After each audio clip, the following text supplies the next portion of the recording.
টাকা পয়সা মানুষ, টাকা পয়সাওয়ালা লোক, বিত্তশালীরা বেয়াদব ছিল না, সম্ভ্রান্ত ছিল, কিন্তু কি কি বেয়াদব ছিল। আরেকটা শব্দ বলতে পারি, মানুষ বেয়াদব কখন হয় জানেন? যখন তার ভিতরে অহংকার ঢোকে। অহংকার ঢুকলেই কি হয়? বেয়াদব হয়। এর আগে বেয়াদব হয় না। বেয়াদব হইতে হলে প্রথম লাগে অহংকার। যখন অহংকার ঢুকা যায় তখনই বেয়াদব হয়, আদব কায়দা বেড়ে যায়। আগের যুগের লোকের অহংকারী ছিল না, প্রতাপশালী ছিল, বেয়াদব ছিল না, অহংকারী ছিল না। তো ইয়াজিদ বিন মুহাল্লাবকে জিজ্ঞাসা করছে, আমা কানা আউয়ালুকা নুতফা, তোর প্রথমটা বীর্য ছিল না? বলছে বালা, অবশ্যই। বলছে আখিরুকা জিফা, তুমি মরা গেলে ফুলন্ত ফাটন্ত দুর্গন্ধময় একটা লাশে রূপান্তরিত হবে না? বলছে বালা, অবশ্যই। বলছে বাইনাহুমা তাহমিলু কাদিরা, এটা দুইয়ের মাঝখানে তুমি আর আমি একটা পেশাব পায়খানার টুকরি। আর কি পেটের ভিতরে কি? আরে বলেন না, পেশাব পায়খানার একটা টুকরি। টুকরি চিনেন? মনে হয় চিনেন না। এখন তার টুকরি সুকরি দিয়ে বাজার করে না। আগে বাজারে গেলে টুকরি আলারা ফিরতে থাকতো, ঘুরতে থাকতো। এখনো করে বাজারে যাই না তো, যুগদর যুগ, এই জন্য দেখি না আর কি। তো বলছে পেশাব পায়খানার টুকরি। তারপরে ইয়াজিদ বিন মুহাল্লাব বলতেছে, আল্লাহি ইয়া শাইখ আরাফতানি হাক্কা, আপনি আমাকে চিনছেন, এই চামচগুলা একটাও আমারে চিনে নাই। আমার চতুর্দিকে যে চামচগুলা আছে। ইয়াজিদ বিন মুহাল্লাবের জিন্দেগি চেঞ্জ। দিতে দিতে রাত্র পার হয়ে যাবে, হাজারো কাহিনী দেওয়া যায়, ছোট কথায় জীবন চেঞ্জ। তো লম্বা শুনতে হয় না। জীবন যদি চেঞ্জ করতে হয় তাইলে দুটা কথাই জীবন চেঞ্জ হয়ে যায়। এতজনের কথা শুনতে হয় না, এত লম্বা কথার প্রয়োজন হয় না। আজকে তো জীবন চেঞ্জ করার ইচ্ছা আমাদের নাই। জীবন চেঞ্জ করার ইচ্ছা আমাদের নাই। জীবন চেঞ্জ করার ইচ্ছা যদি থাকতো তাহলে এক মজলিসই যথেষ্ট, ভিতরে রং চলে আসতো। আর না হওয়ারও কারণ আছে। না হওয়ারও, আমরা সারাদিন দেহ নিয়া বিভোর, দেহটা নিয়ে সারাদিন ভাবি, ঠিক না? সত্য তো? এই মজলিসে একজনও নাই যে ডেলি 1 মিনিট আত্মা নিয়া ভাবে। 1 মিনিট মাত্র। 60 মিনিটে 1 ঘন্টা, 24/60 যতটুক হয়, 24/60 কত মিনিট? অত মিনিটের ভিতরে 1 মিনিট আমরা আত্মা নিয়ে ভাবি না। আমার ভিতরে যে একটা আত্মা আছে ওটা নিয়ে ভাবি না। ওটা নিয়ে কোনো গবেষণাগার নাই, অথচ দেহ নিয়ে গবেষণা আছে। প্রত্যেক দেশে দেহ নিয়ে গবেষণাগার আছে। স্বাস্থ্যের জন্য বিরাট বড় একটা সেক্টরই আছে, স্বাস্থ্য মন্ত্রণালয়। এটার কাজই মানুষের দেহ নিয়ে ভাবা, দেহের রোগ নিয়ে ভাবা। দেশের সিংহভাগ পয়সা এর পিছনে খরচ হয়, নাইলে ড্রাইভার 400 কোটি টাকার মালিক হয় কি করে? কত? কে? তাইলে যার গাড়ি সে কয়শো কোটি টাকার মালিক। এটা আমার বোঝানোর ইচ্ছা না, আমার বোঝানোর জন্য বলতেছি, কথার আলোচ্য বিষয় না। দেহ নিয়ে তো গবেষণাগার আছে সারা দুনিয়ায়। যেটা দেহ নিয়ে গবেষণা করে ওটার নাম WHO। বিশ্ব স্বাস্থ্য সংস্থা, আজকেই আমি জুমায় বলতেছিলাম আর হাসতেছিলাম, আজকে প্রত্যেক মসজিদের খতিবের কাছে ফাউন্ডেশন থেকে চিঠি আসছে, করোনার ব্যাপারে সবাইকে সতর্ক করেন, সজাগ করেন, সবাইকে সচেতন করেন। কিন্তু আমি তো আজ পর্যন্ত ফাউন্ডেশন থেকে একটা চিঠি আসতে দেখলাম না। নাম ইসলামী ফাউন্ডেশন, ও চিঠি পাঠাইলো আজকে, তাও করোনা নিয়ে সতর্ক করার জন্য। আজ পর্যন্ত ফাউন্ডেশনকে দেখি নাই যে একটা চিঠি কোনোদিন ইস্যু করতে যে মানুষের আত্মা নিয়ে মানুষকে সতর্ক করেন। কেননা শারীরিক রোগে তো যার হলো সে আক্রান্ত হয়, শুধু তার পর্যন্ত সীমিত থাকে, কিন্তু আত্মায় যখন রোগ হয় না, এটা পর্যন্ত পুরা দুনিয়া পর্যন্ত ছড়ায়া থাকে। শুধু সে আক্রান্ত হয় না, পরিবার আক্রান্ত হয়, পরিবার হয় না মহল্লা হয়, শুধু মহল্লা হয় না এলাকা হয়, এলাকা হয় না পুরা দেশ হয়। যদি পুরা দেশ কেন পুরো দুনিয়া মানব জাতি আক্রান্ত হয় যখন আত্মায় রোগ হয়। আত্মা যখন কারো লোভ, আত্মার রোগ, শরীরের রোগ না। লোভ কি কি কিসের রোগ? লোভ আত্মার রোগ, এটা শরীরের রোগ না। লোভেই তো পুরা নদী খায়া ফেলছে, ঠিক না? কি আমার তো ওই দিনও মনে আছে এই নদী কত বড়। বড়ই তো হইলাম ঢাকা শহরে, ডাঙ্গুটি খেললাম ঢাকা শহরে। ৭৬ থেকে পড়ি কামরাঙ্গি চরে পড়তাম, ৭৬ আমি ভর্তি হয়েছি কামরাঙ্গি চরে নুড়িয়ায়। ওই থেকে তো এই নদী দেখতেছি কত বড়, কিন্তু লোভেই তো এই নদী খায়া ফেলছে, ঠিক না? লোভেই তো কতজনের বাড়ি চলে গেছে, ঠিক না? না চলে যায় না? লোভেই তো কত মানুষ ফকির হয়ে গেল, ঠিক না? লোভ যার, যে ফকির হয়েছে সে না, আরেকজন লোভী হয়ে গেছে। কাহিনী মনে পড়ছে, বনি ইসরাইলের ভিতরে এক বুড়ি ছিল, বুড়ি। তো রাজার প্রাসাদের কাছেই বুড়ির ঝুপড়ি ছিল। তো মন্ত্রীরা পরামর্শ দিছে, রাজা মহাদয়, আপনার বাড়ির পাশে যদি বুড়ির ঝুপড়ি থাকে এটা কি শোভা পায়? তো বলছে কি করবো, দেওয়ালটা একটু বাড়ায় নিলেই তো বাড়ির সৌন্দর্যটাও বাড়ে, ঝুপড়িটাও থাকে না। তো রাজার বুঝে আসছে। তো বুড়ি যতদিন ছিল ততদিন তো নিতে পারে না। বুড়ি একদিন জানি কই চলে গেছে বেড়াইতে, আয়সা দেখতেছে ঝুপড়ি সুপড়ি কিছুই নাই, রাজার বাড়ির দেওয়াল লম্বা হয়ে গেছে। তো বুড়ি বাইরে দাঁড়ায় বলতেছে, আল্লাহ, আমি না ছিলাম না, তুই ছিলি কই? আমি না ছিলাম না, তুমি ছিলে কোথায়? এরকম হায়াতুস সাহাবায়ও এক কাহিনী আছে। মহিলা সাহাবী বাড়ির থেকে চলে গেছেন, আয়সা দেখতেছে চাক্কি নাই, চাক্কি চুরি হয়ে গেছে। চাক্কি, চাক্কি চিনেন? আটা পেশার চাক্কি। আর ছাগলও নাই। তো জায়নামাজ বিছায়া নামাজ পড়া বলতেছে, আমি তো ছিলাম না, আপনি কোথায় ছিলেন? দোয়া তো পড়তে পড়তেই গেছিলাম, খলিফাতুনা ফিল আহলি। আগে সাইদ ভাই বললেন না যে আমিও জেলখানায় গেছি। হ্যাঁ, আসলে ওই চোখের পানিতেই সব উড়ে গেছে। চোখের পানিতেই সব কি হয়ে গেছে।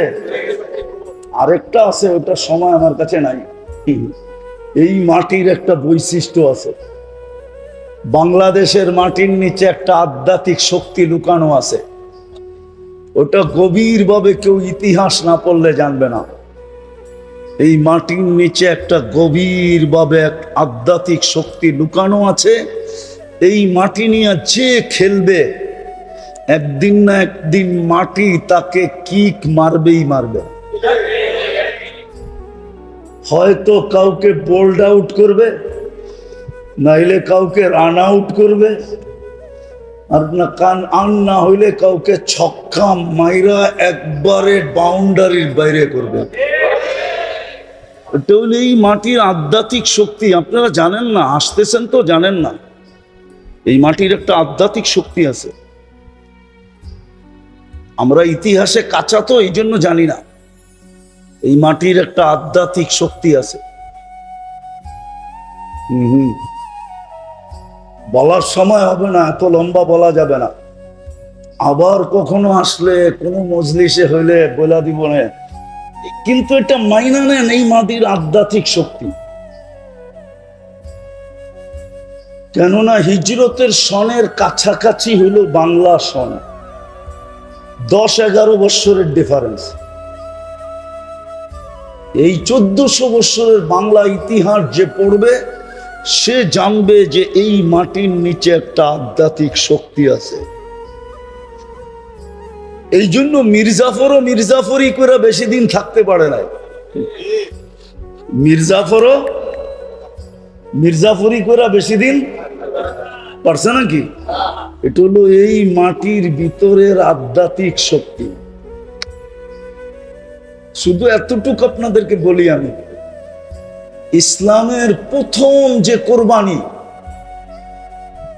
ইসলামের প্রথম কোরবানির একটা বিন্দু এই মাটির নিচে এখনো লুকায়িত আছে। আল্লাহর রসুল হিজরত করেন নাই, 4 সাহাবী বাংলাদেশে চলে আসছিলেন।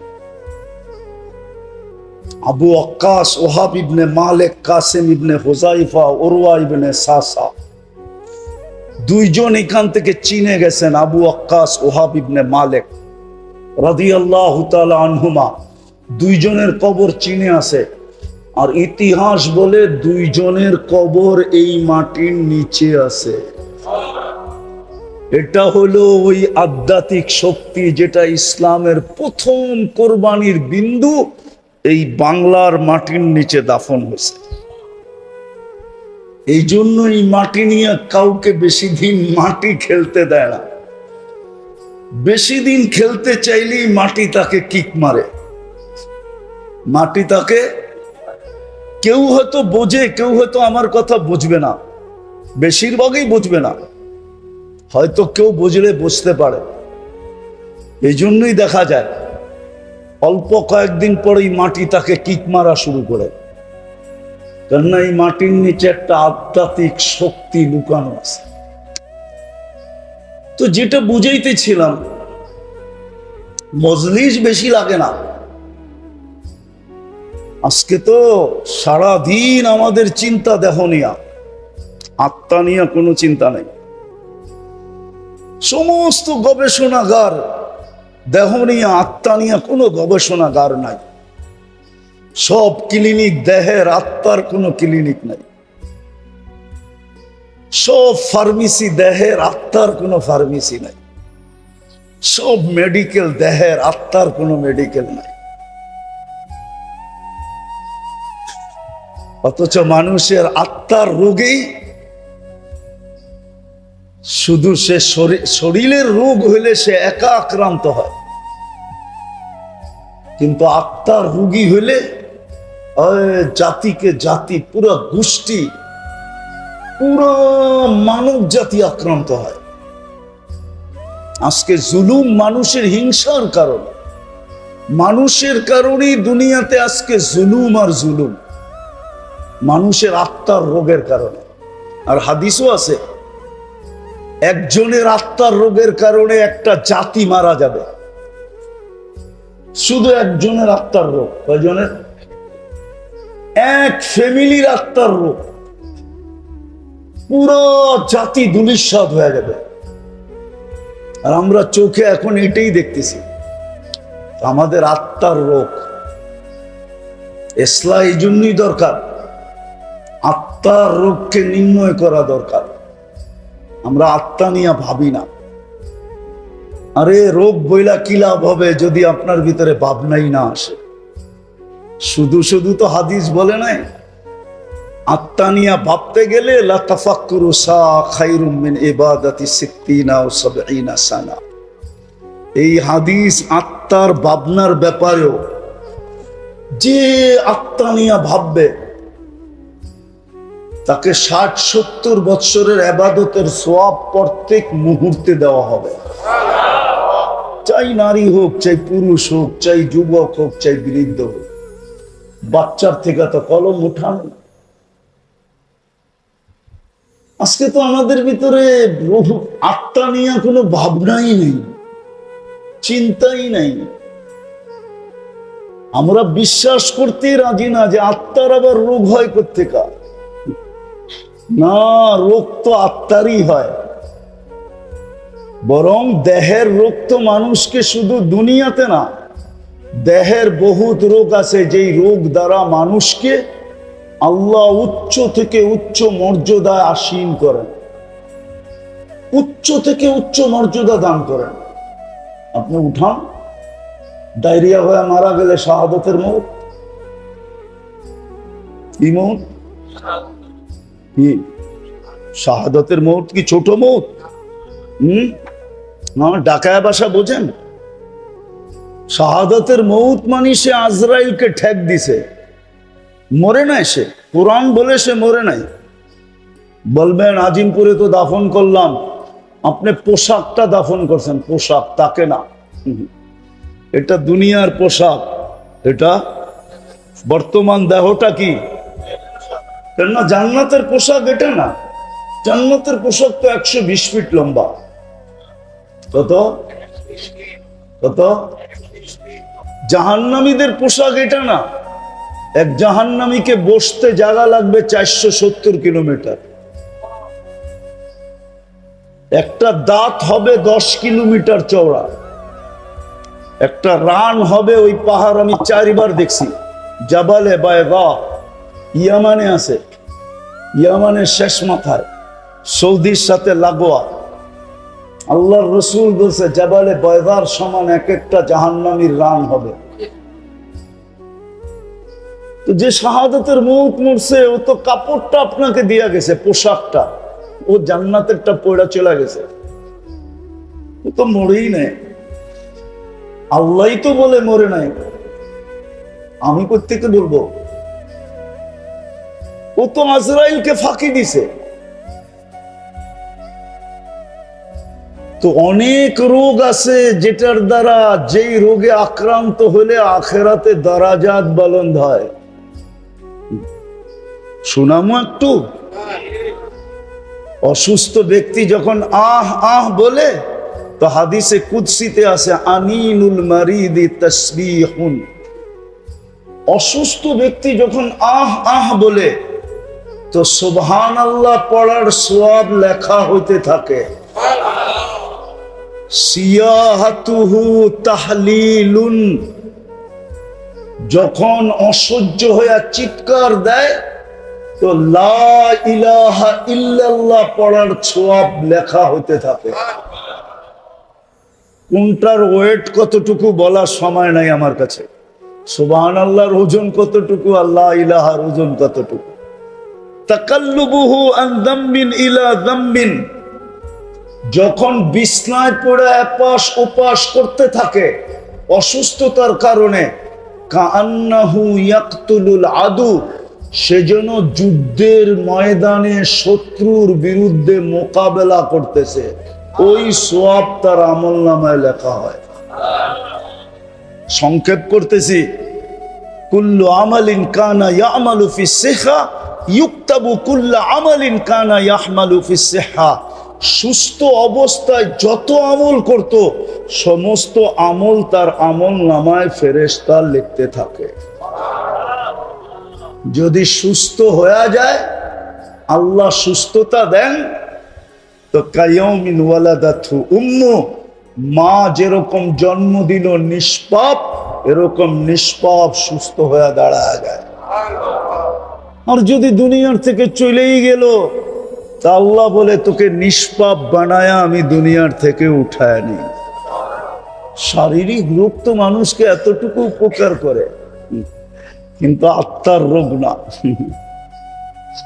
আত্মার রোগ মানুষকে ডুবায় দেয়। দুনিয়া তো ডুবায় দেয়, আখেরাত তো ডুবায় দেয়। দুনিয়ায়ও তার দ্বারা হাজারো মানুষ অতিষ্ঠ হয়, লক্ষ কোটি মানুষ অতিষ্ঠ হয়।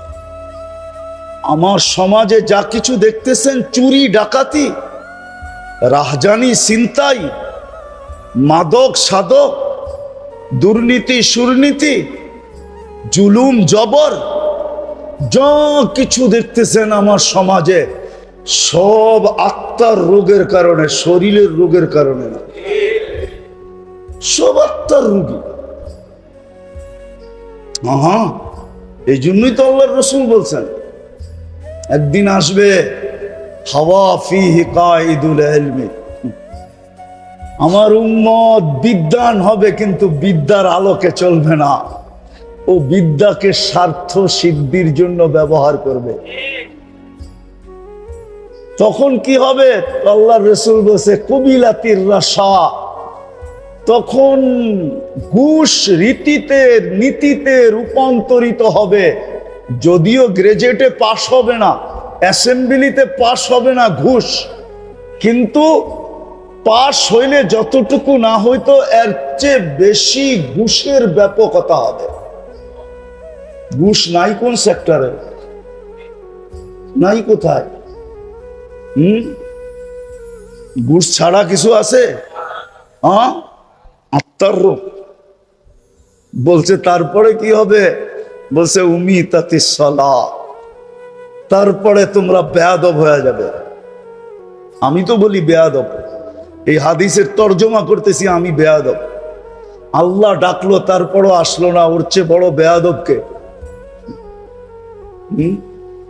মালিক ডাকলো আসলো না, তাইলে কি ও আদবালা নাকি? কি ও তো হলো বিশ্ব বেয়াদব। সৃষ্টির ভিতরে সবচেয়ে বড় বেয়াদব উমিতাতিস সালাহ, যখন নামাজ ছেড়া দেয়। আত্মার রোগেই সবকিছু হয়, শরীরের রোগ মানুষকে বেশি ক্ষতি করে না, এটা বেশি দূর পর্যন্ত গড়ায় না। যদিও বলে করুণা সবার বাতের ভিতরে ছড়ায় যাবে, হতে পারে, কিন্তু আমি এটা বিশ্বাস করি না। যদি হইতো এরকমই, তাহলে সারা দুনিয়ায় 2020-এ বাংলাদেশে বলছিল সবচেয়ে বেশি বিপর্যয় হবে বাংলাদেশে। কোথায়? ঠিক না? সবচেয়ে বেশি কম বিপর্যয় হয়েছে বাংলাদেশে, ঠিক না? ঠিক না? হ্যাঁ, দুনিয়ার সার্ভে যে সবচেয়ে বেশি মাস্ক বিক্রি হয়েছে কম বাংলাদেশে। কেননা একটা দিয়ে তো 3 বছর চালাইছে, যদিও ওয়ান টাইম। একটা দিয়ে কয় বছর? কি কয় বছর? হ্যাঁ, মাঝে মাঝে মাস্কও ওর কাছে পানা ছিল। আর কত? আমি তো ওয়ান টাইমের, তুই তো 3 বছর কাটায় দিলি, এইবার ফালা। ও বলে আবার যদি ঘুরে আসে তাহলে আবার ব্যবহার করবো তোকে। এরকম বাঙালি, ঠিক না? 1 নম্বরে WHO তে বাংলাদেশের নাম।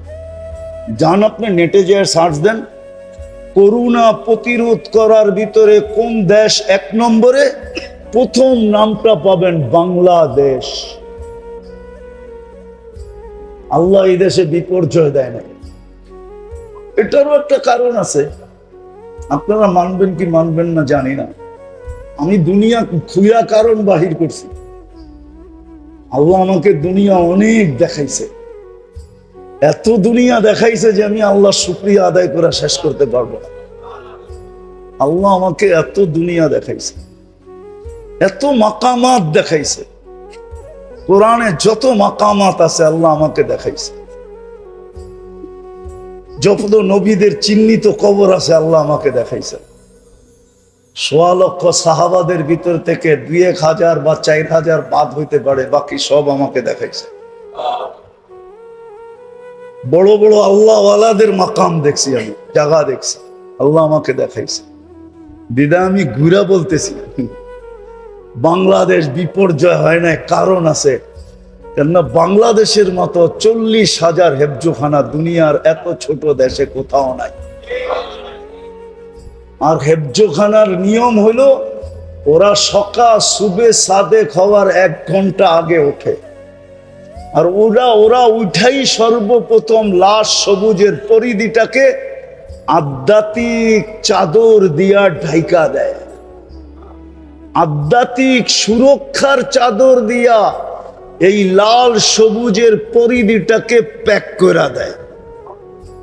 তারপরে ওরা আল্লাহর কালাম পড়তে বসে, যার কারণে এই দেশে কোনো বিপর্যয় হয় নাই। আর আমার বিশ্বাস যতদিন পর্যন্ত এই হেফজোখানাগুলা দাঁড়ায় থাকবে, টিকা থাকবে, চলমান থাকবে, এই জমিনে কোনোদিন বিপর্যয় হবে না। এই জমিনের মতো মসজিদ কোনো জমিনে নাই, এত ঘন ঘন, এত কদমে কদমে। এই জমিনের মতো এরকম দাড়ি টুপি দুনিয়ার কোথাও নাই। এই জমিনের মতো আলেম ওলামার দুনিয়ার কোথাও নাই। এই জমিনের মতো পর্দা নিশিন দুনিয়ার কোথাও, হ্যাঁ, এই জমিনের মতো পাগল। আপনি গরি বলতেছি, আবার রাগ হয়ে যায় না। 11:15 বাজতে চলছে, এরকম পাগল হয়ে বয়ে রইছে এরকম মানুষ দুনিয়ার কোনো দেশে নাই। এই জন্যই পাগল বললাম। রাগ হয়ে গেলেন? আল্লাহ আল্লাহর রসুলের পাগল এরকম দুনিয়ার কোনো দেশে নাই। আমি গুড়া বলতেছি, গুড়া। 7 মহাদেশ আমার দেখা শেষ, আলহামদুলিল্লাহ। বছরে 2-4 বার আসে, এরকম অহংকার করে বলতেছি না যে আমি 2 বেলার খানা 2 মহাদেশে খাই, আবার কখনো 3 বেলাই 3 মহাদেশে খাই। সকালে নাস্তা 1 মহাদেশে, তো দুপুরে আরেক মহাদেশে, রাত্রে যায় দেখা যায় আরেক মহাদেশে। এই জন্য আমি আমার দেশ নিয়ে খুব গৌরব করি। এই জন্য আমি আমার দেশ খুব বলি। আমার দেশের মতো দেশ নাই দুনিয়াতে। মক্কা মদিনা ভিন্ন জিনিস, ওটা নিয়ে তুলনা চলে না। বাইতুল মুকাদ্দাস নিয়ে তুলনা চলে না, ওটাকে সাবজেক্টের ভিতরেই আনা যায় না। এছাড়া সারা দুনিয়ার চেয়ে আমার দেশের কোনো বিকল্প নেই। এই জন্য এই দেশটা বিপর্যয়ের থেকে বেঁচে আছে। যা কথা গুছায় নিয়ে আসেন, দেহ নিয়ে আর কত ভাববেন, আত্মা নিয়ে ভাবি, আত্মার রোগ নিয়ে ভাবি।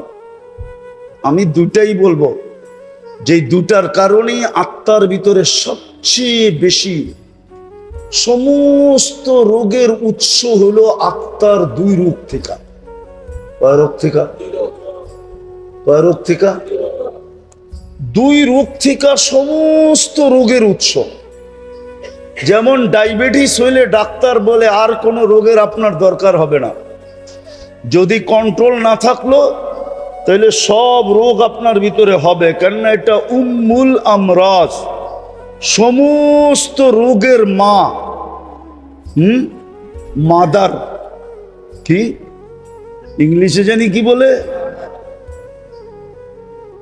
সমস্ত রোগের মা ইংলিশ কি? হ্যাঁ, সমস্ত রোগের মা। ঠিক আধ্যাত্মিক সমস্ত রোগের মা হইল 2টা। কয়টা? কয়টা? এই জন্য আল্লাহ রসুল বড় চিৎকার দিয়া বলছেন, আখাফু মা খাফু আলাইকুম, আমি ভয় পাইতেছি, কান খুলা শোনো, আমি ভয় পাইতেছি তোমাদেরকে নিয়া।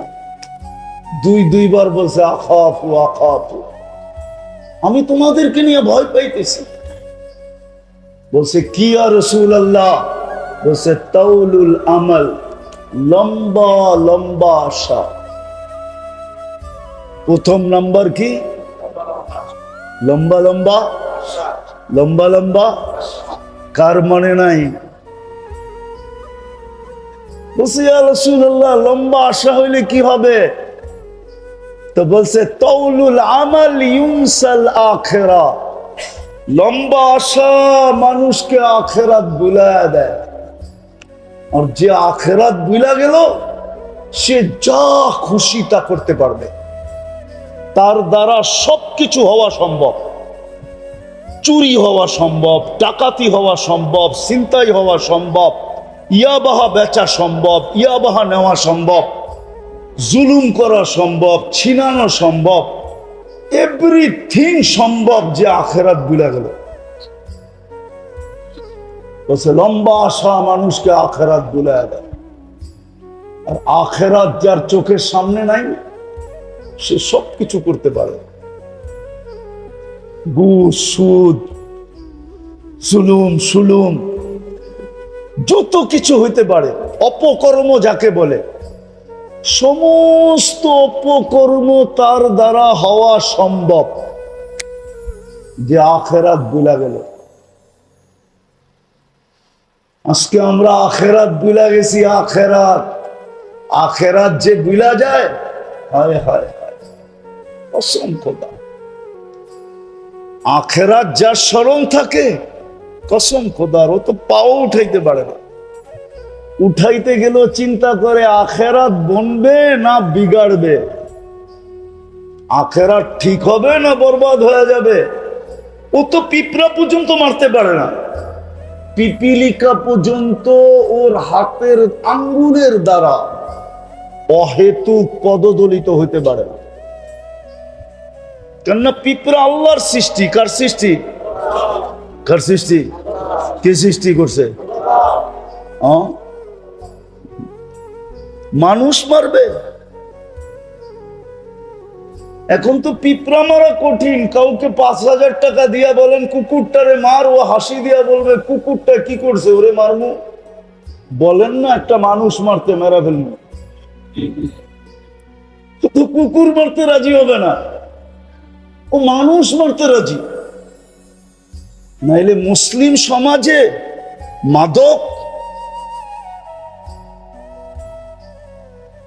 মুসলিম সমাজে মাদক, মুসলিম যুবক মাদকে আসক্ত, মুসলমান মাদক বেচে। ওলামা আমাকে বলো, এখানে যে ওলামা আছে, এটাকে তাসাব্বুর করা যায় কি? তাসাব্বুরাতের ভিতরে পড়ে যে মুসলমান মাদক বেচবে? আরে মুসলমান বাদ দিলাম, উম্মতে মুহাম্মদী মাদক বেচবে। উম্মতে মুহাম্মদী আপনার গ্রেড কত আপনি তো জানেনই না। যেমন আল্লাহর উপরে কিচ্ছু নাই, আল্লাহই একক, ঠিক মুহাম্মদুর রাসূলুল্লাহর উপরে কেউ নাই। আছে নাকি?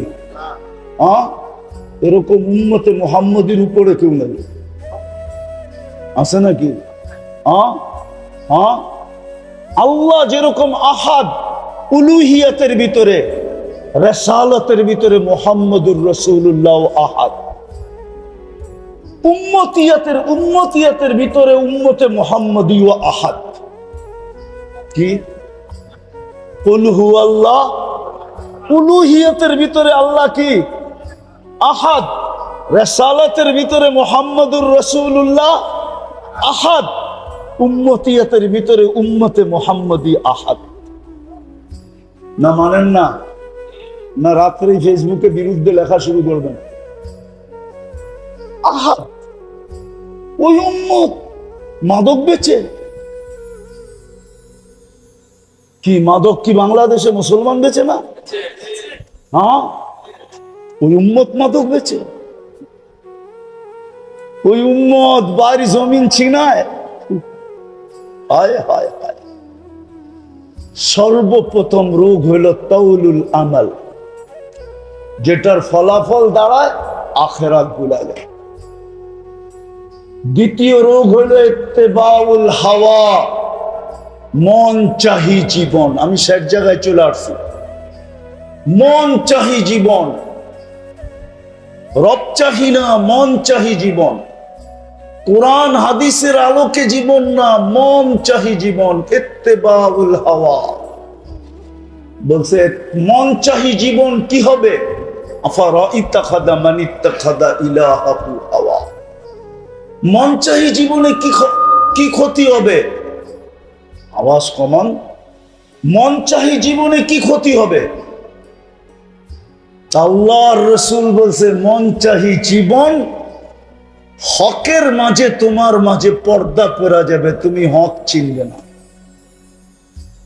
বিদ্যা থাকবে কিন্তু তোমার ভিতর থেকে ওই পার্স বিনষ্ট হয়ে যাবে যেই পার্স থাকলে হক চিনে, মানুক আর না মানুক চিনে, মানুক আর না মানুক, মানুক আর না মানুক চিনে।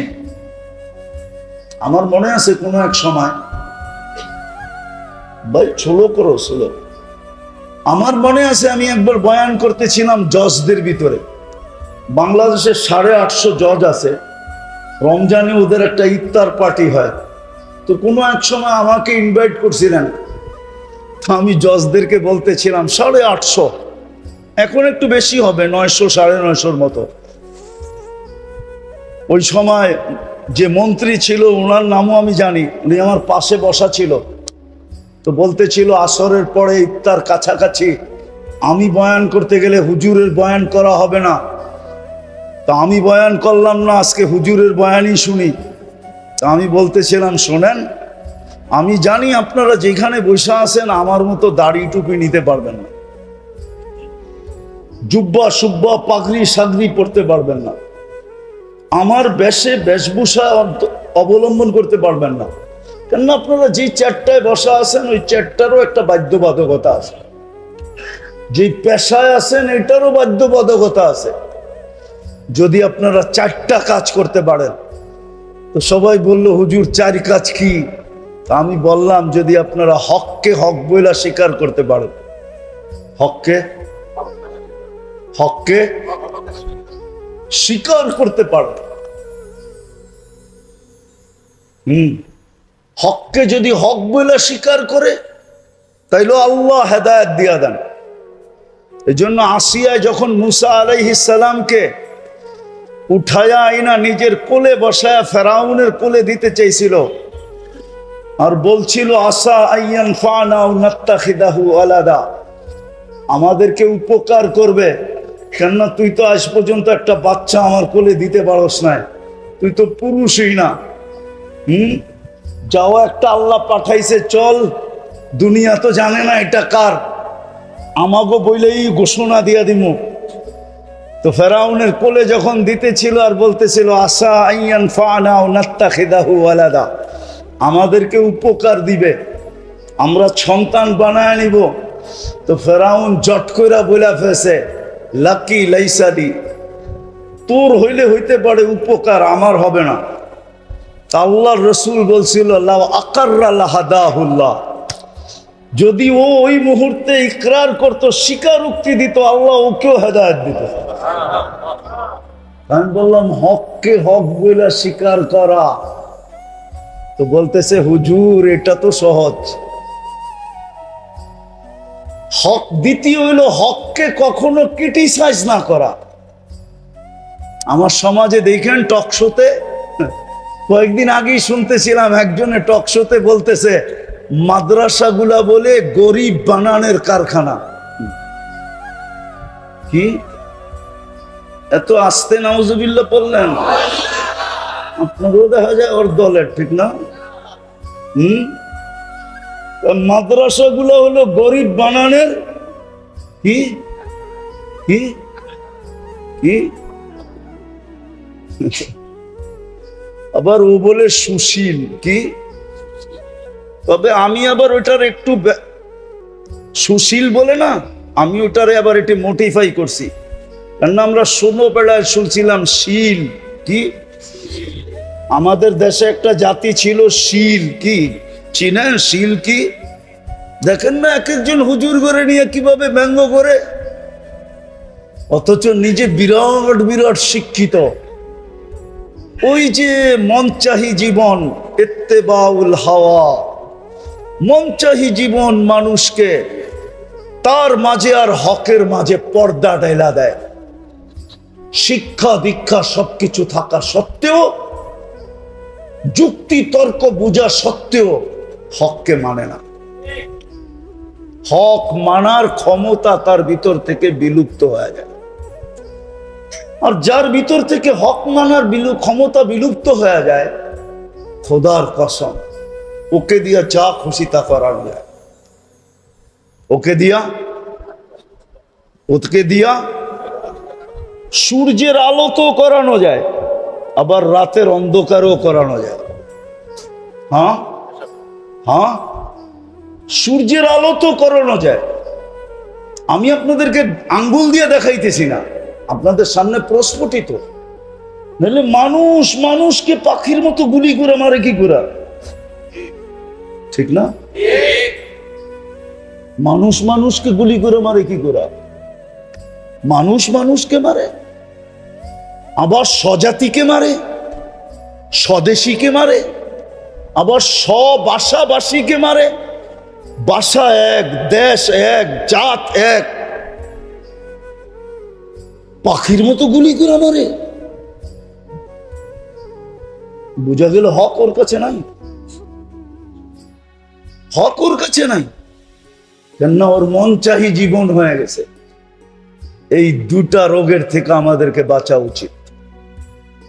দুটা রোগের থেকে যদি বাঁচতে পারলেন, একটা হলো লম্বা আশা, যেটা আল্লাহর রাসূল ইঙ্গিত দিছে, ইদা আসবাহতা ফালা তানতাদিরিল মাসা, যেটা বাংলার জমিনে আল্লাহ সত্যায়িত করছে। 1 মিনিটের নাই ভরসা। যে লেখছে, সে গাইছে, স্টেজে তার উপরে সত্যায়িত হয়েছে। ফিরোজ শাহী লেখছে, গাইছে, আর গাজীপুরের স্টেজে এই গান গাইতে যেয়ে মারা গেছে। আল্লাহ বুঝেইছে তুমি আশা লম্বা করো না, আশা যত খাটো করা যায়। আসবাহতা ফালা তানতাদিরিল মাসা। আপনাদের এলাকার নাম কি? ওয়ার্ডের নাম কি? হাজারীবাগ, থানা হাজারীবাগ, ঠিক না? হাজারীবাগের মানুষ আজকে সূর্যটা বলতে বলতে ডুবছে। লান আউদ ফি হায়াতিকা আবাদা। হতে পারে কাল সকালে তোমরা আমাকে কেউ উঠতে দেখবে না। আল্লাহ পারে। জমিন প্রতি মুহূর্ত আল্লাহকে বলে, আলা কুল্লা ইয়াউমিন ওয়াল আরদু তাস্তাদিনু রাব্বা। জমিন প্রতি মুহূর্ত বলে, আল্লাহ অনুমতি দেন না। আন আবতালিয়া ইবনা আদম ফি বাতনি, আমি মানুষকে পেটে নিয়ে যাই। আল্লাহ জিজ্ঞাসা করে, কেন? যাহারা মালাআ যাহরি যুলমান ওয়া জাওরা, আমার পিঠটা জুলুম, অত্যাচার, গুনায় ভরে গেছে, আমি আর সইতে পারতেছি, অনুমতি দেন না। প্রতিদিন জমিন বলে, প্রতি মুহূর্ত বলে। এটার নামই ভূমিকম্প। ভূমিকম্প এটার নামই। কম্পা ভূমি বলে ইন্দোনেশিয়ার ভাষায়, বাংলার ভাষায় বলে ভূমিকম্প। ভূমিটা কাঁপতে দেরি, আমরা পেটে যাইতে হয়তো দেরি করব না। আজকে সূর্য বলতে বলতে ডুবছে। বিদায় আসেন, যদি নিজের শুদ্ধি চান, আশাকে ছোট করেন, মন চাহি ছাড়েন, আল্লাহ চাহি ধরেন, রসুল চাহি ধরেন। আল্লাহ কি চায়, রসুল কি চায়, কোন মুহূর্ত আপনার কাছে কি চায়, বলবেন এটা শিখবো কোথায়? ওটার জন্য বাংলাদেশের মতো সহজ পরিবেশ দুনিয়ার কোনো দেশে নাই। আমার বয়ানে আছে, শুনতে পারবেন। এক মাসলার জন্য আমার কাছে 700 কিলোমিটার দূর থেকে আসছে। 2008 আমার সফর চলতেছিল এন্টার ইউরোপ। আমি জার্মানির ফ্রাঙ্কফুর্টে বসা ছিলাম। 700 কিলোমিটার দূর থেকে একজন নবমুসলিম আসছে একটা মাসলা জিজ্ঞাসা করতে। আমি শোনার পরে বলছিলাম, তোর পাও দুইটা দে, আমি একটা চুমা দিয়া নেই। কেননা হাদিসের আলোকে তোর পাও চুমা পাওয়ার যোগ্য।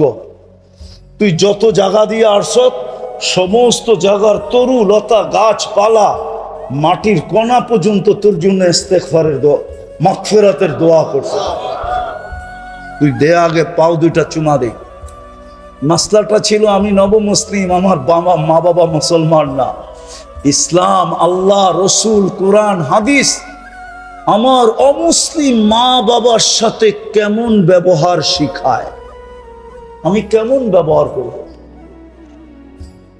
কিন্তু আমি বাংলাদেশে বুড়া হয়ে গেলাম, আজ পর্যন্ত কোন যুবক আমাকে এসে জিজ্ঞাসা করে নাই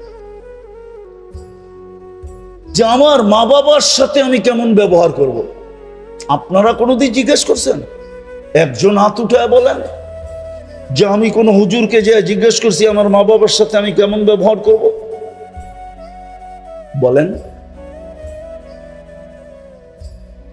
700 কিলোমিটার দূর থেকে আসছে নবমুসলিম।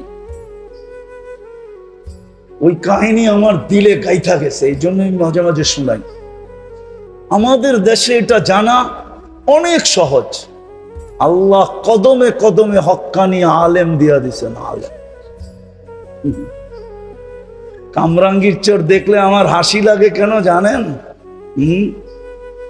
বর্ষাকালে আমরা সেই কিল্লার মোড়ের থেকে নৌকায় বসতাম, আর নুরিয়া মাদ্রাসার পুরান বাথরুমের পিছে যায় নামতাম। মাঝে মাঝে সাইদ সাহেব চলে গেছে মনে হয়, ওনাদের বাড়ির পিছন দিয়া, কুমিল্লা পাড়ার পিছন দিয়ে আমরা যেতে থাকতাম নৌকা দিয়া। এক নুরিয়া মাদ্রাসা ছিল। আজকে কামরাঙ্গীর চরে 500-র উপরে মাদ্রাসা, কয়েক ডর্জন হলো দাওরায়ে হাদিস মাদ্রাসা, পুরুষ মহিলা মিলায়া। বাংলাদেশের মতো সুযোগ আল্লাহ দুনিয়ার কোথাও দেন নাই। শিখার জন্য যদি শিখতে চায়, মন চাহি বাদ দিয়া যদি রব চাহি চায়, মন চাহি বাদ দিয়া যদি মুহাম্মদুর রাসূলুল্লাহর তরিকা শিখতে চায়, তাইলে কদমে কদমে ওলামা, কদমে কদমে মাদ্রাসা, কদমে কদমে আল্লাহওয়ালা। এত আল্লাহওয়ালা এই দুনিয়ার কোন দেশে নেই। আমার সফরের জীবনের অভিজ্ঞতা আমি বলতেছি। আমি বেশিরভাগই তো রাত্রে নামি, আর প্লেনে ফার্স্ট ক্লাসে থাকলেও ঘুম হয় না। কেন হয় না জানি না, গাড়িতেও হয় না, প্লেনেও হয় না।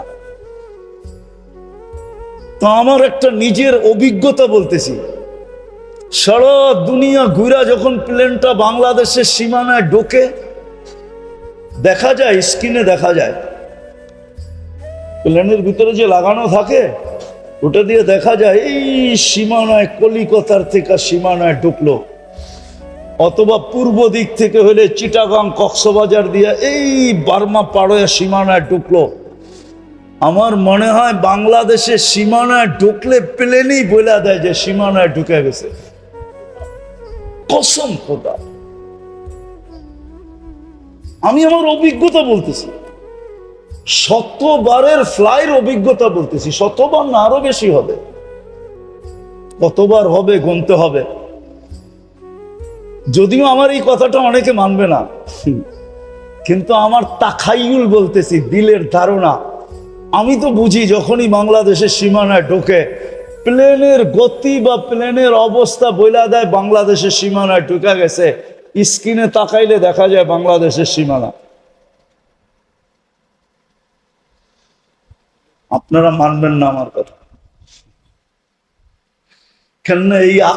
এই পরিধির আকাশের সম্পর্কটাই একটা ভিন্ন সম্পর্ক। এই দেশের মতো সহজলভ্য দুনিয়ার কোথাও নাই।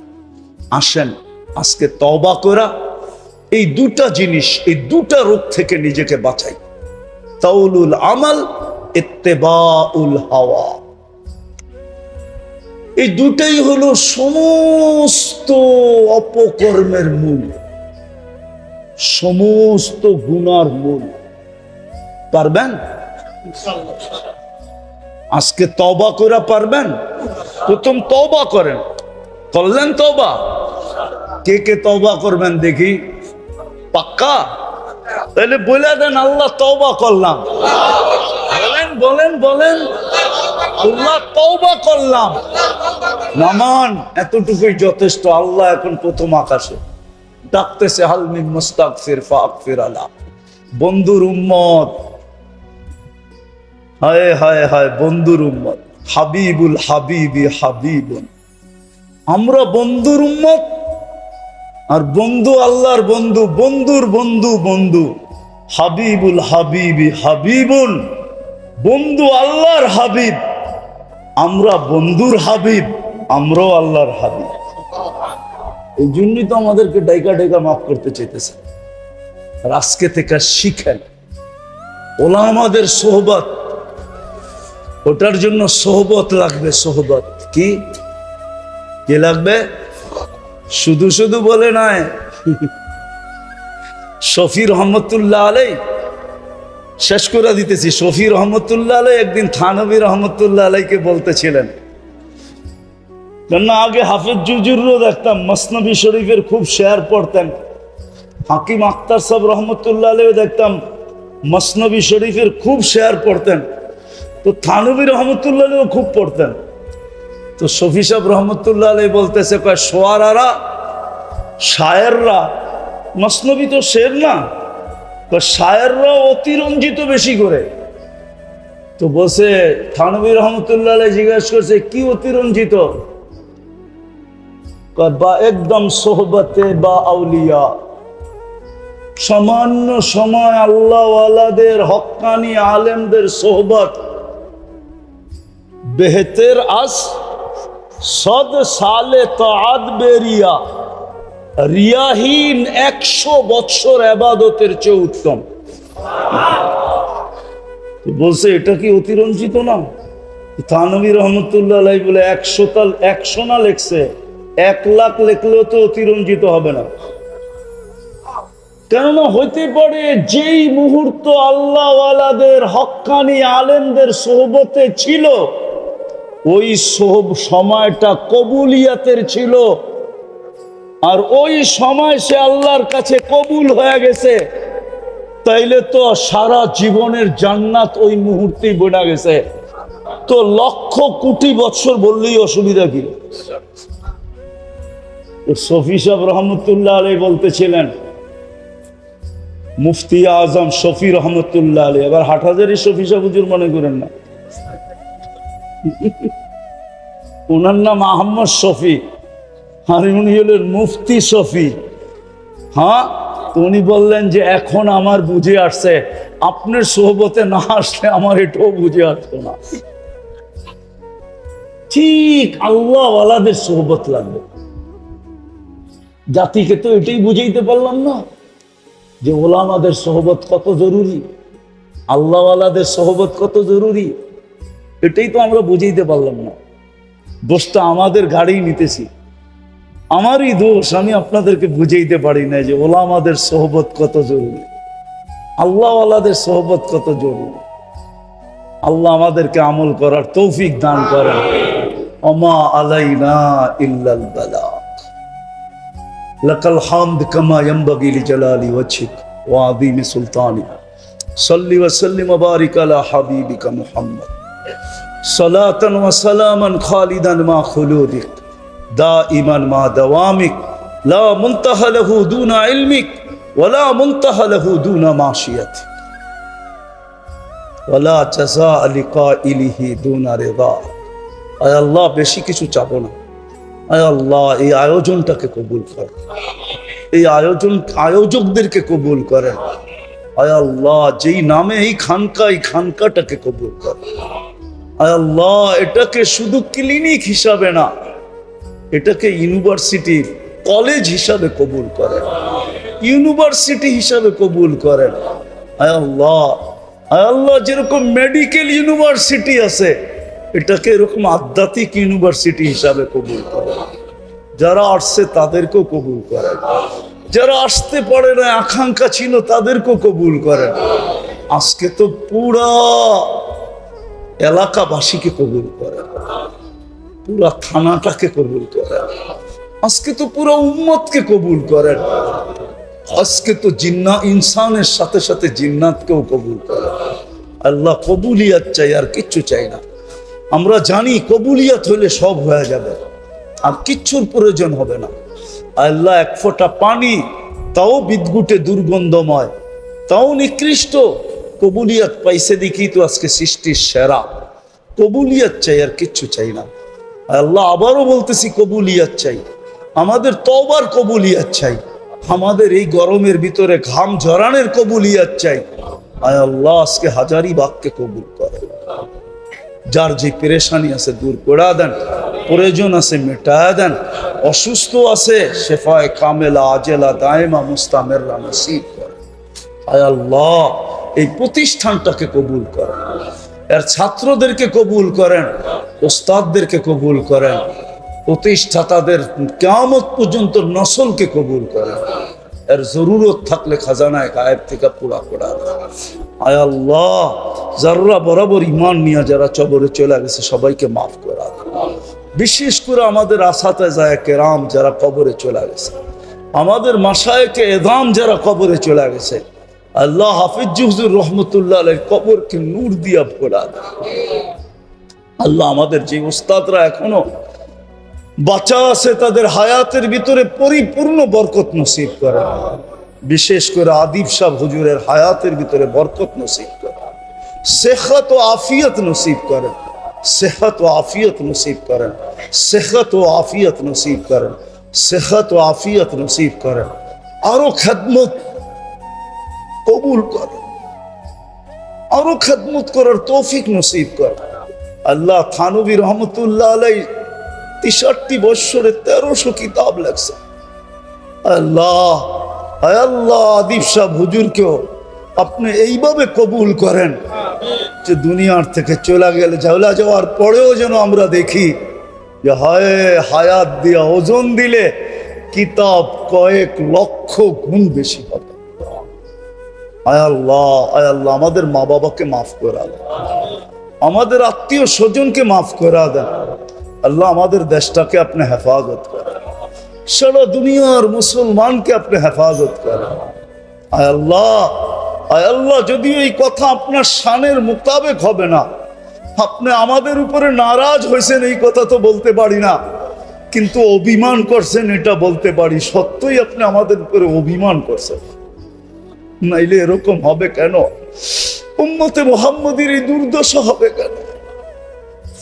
আপনি অভিমান উঠায় নেন, ফিলিস্তিনকে যুক্ত করে দেন, ইসলামের ঝান্ডাকে উঁচা করে দেন, মুসলমানদেরকে আপনি হেফাজত করেন। আল্লাহ ওই কথাকে আপনি মিথ্যা প্রমাণ করেন। সারা দুনিয়া এখন চিৎকার দিতেছে আপনি নাকি আমাদেরকে ছেড়া দিছেন, আপনি নাকি মুসলমানকে ভুলে গেছেন, আপনি নাকি মুসলমানদেরকে ছেড়া গেছেন। আল্লাহ এই কথাকে আপনি মিথ্যা প্রমাণ করে দেন, আপনি আপনার কুদরতকে দেখায় দেন। আরিনা আজাইবা কুদরতাক ওয়া সাল্লাল্লাহু তাআলা আলা খায়রি খালকিহি মুহাম্মাদি ওয়া আলিহি ওয়া আসহাবি আজমাইন বিরহমাতিকা ইয়া আরহামার রাহিম। আমার সমাজে দেখেন টক শোতে কয়েকদিন আগেই শুনতেছিলাম একজনে টক শোতে বলতেছে মাদ্রাসাগুলা বলে গরিব বানানোর কারখানা। কি এত আস্তে নাউজুবিল্লাহ বললেন? আপনারও দেখা যায় ওর দলের, ঠিক না? মাদ্রাসাগুলো হলো গরিব বানানোর। দেখেন না এক একজন হুজুর করে নিয়ে কিভাবে ব্যঙ্গ করে, অথচ নিজে বিরাট বিরাট শিক্ষিত। ওই যে মনচাহি জীবন, ইত্তেবাউল হাওয়া, মনচাহি জীবন মানুষকে তার মাঝে আর হকের মাঝে পর্দা ঢেলা দেয়। শিক্ষা দীক্ষা সবকিছু থাকা সত্ত্বেও, যুক্তি তর্ক বোঝা সত্ত্বেও হককে মানে না। হক মানার ক্ষমতা তার ভিতর থেকে বিলুপ্ত হয়ে যায়। বাংলাদেশের মাটির নিচে একটা আধ্যাত্মিক শক্তি লুকানো আছে, ওটা গভীরভাবে কেউ ইতিহাস না পড়লে জানবে না। এই মাটির নিচে একটা গভীরভাবে এক আধ্যাত্মিক শক্তি লুকানো আছে। এই মাটি নিয়ে যে খেলবে একদিন না একদিন মাটি তাকে কিক মারবেই মারবে। হয়তো কাউকে বোল্ড আউট করবে, নাইলে কাউকে রান আউট করবে, আর না কান আন না হইলে কাউকে ছক্কা মাইরা একবারে বাউন্ডারির বাইরে করবে। এটা হলো এই মাটির আধ্যাত্মিক শক্তি। আপনারা জানেন না, আসতেছেন তো জানেন না, এই মাটির একটা আধ্যাত্মিক শক্তি আছে। নাইলে ড্রাইভার 400 কোটি টাকার মালিক হয় কি করে? কত? কে? কি? তাইলে যার গাড়ি সে কয়শো কোটি টাকার মালিক। ইসলাহি মজলিস দুনিয়াবি কথা না, আল্লাহ আল্লাহ রসুলের কাছে আকর্ষণের পাত্র হবে। এটার জন্য আমাদের ভিতরে কিছু কোয়ালিটি লাগবে, কিছু জিনিস লাগবে, যেটার দ্বারা আকর্ষণের পাত্র হবে। নাইলে রং ঢং দেখলে বেলাল রাদিয়াল্লাহু তাআলা আনহুর ভিতরে দুনিয়ার কোনো জিনিসই তো ছিল না, না রং ছিল না ঢং ছিল। ইথিওপিয়ার মানুষগুলা এখনো দেখলে হাসি লাগে। আমি অতিরঞ্জিত করতেছি না, আমি 6 বার গেছি ইথিওপিয়া। তো মাঝে মাঝে বেশিরভাগ মানুষ দেখলেই হাসি আসে, মনে হয় ডাইসের ছোঁয়াই লাগায় নেয়। নাক দেখো কেমন, পাও দেখো কেমন, ঠোঁট দেখো কেমন, রং দেখো কেমন। কিন্তু আল্লাহর কাছে আকর্ষণের পাত্র ছিল, ঠিক না? আল্লাহর রসুলের কাছে আকর্ষণের পাত্র ছিল।